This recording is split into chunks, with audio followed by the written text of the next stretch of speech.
friends that have come to support us.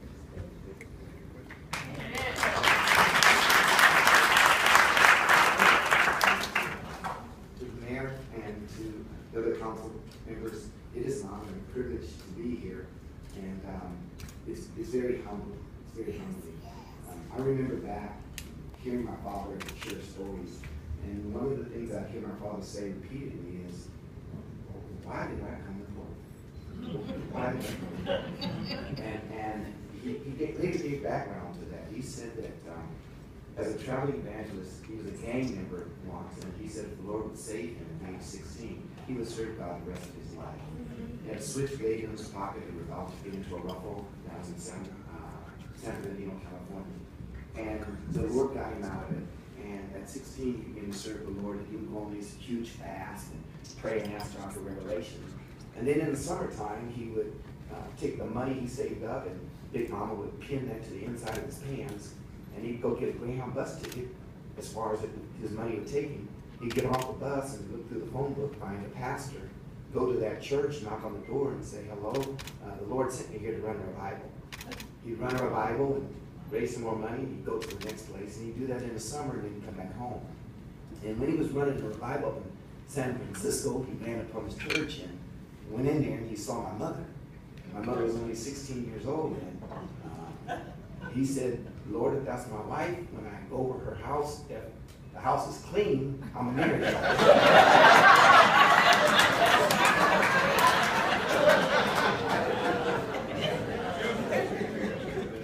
The rest is history. Obviously, the house was clean. So they married, and he would do the same. He went to served in the Korean War and came back and continued that regimen of running revivals. And Mom got pregnant while he was on the evangelistic field, and it was here in Portland.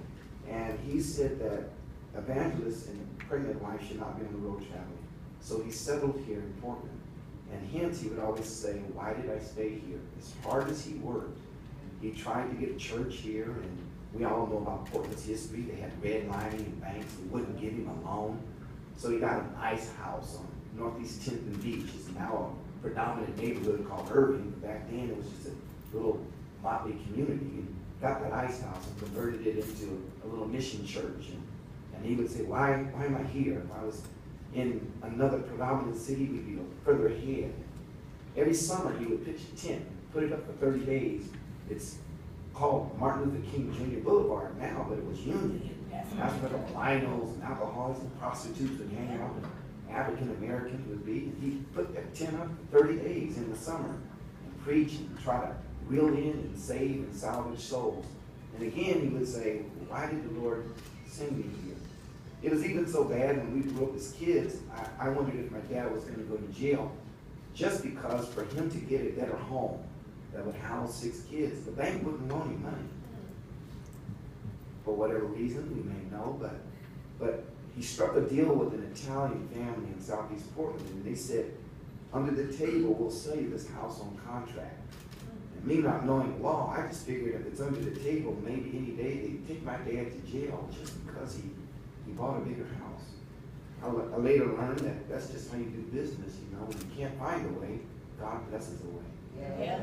So he moves into that house, and as he's raising the 6 kids in a predominantly Italian community, he says to himself, why am I staying here? It's hard to find cultural diversity, and it's hard to make it, it's hard to navigate.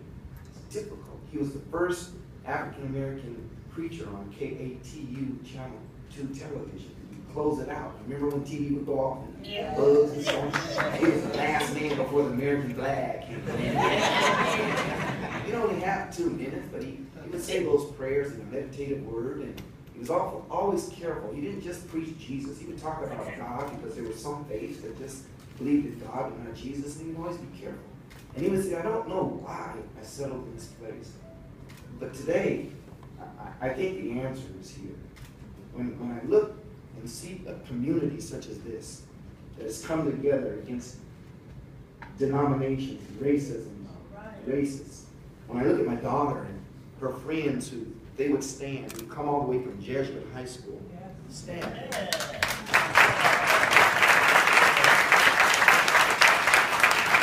Different nationalities. When I come before as city council that heart is in the right place. You don't just give lip service to services, housing department, parks bureau. When I come before you and express the needs of those young people that needed to have work and the monies, and it was a dire time, but you heard that message, and rather than placating us and sending us off, you diverted funds, necessary funds to those youth. And when I see you in the community and hear the things you're doing, I realize the reason that God allowed my father to be here is because he wanted me to see that God truly has a plan for humanity of bringing us all together. And if we stay the course, times change. And you ask that question, is it better for blacks now?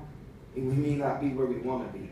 But if we look around, we can say, by God, it surely is better than that.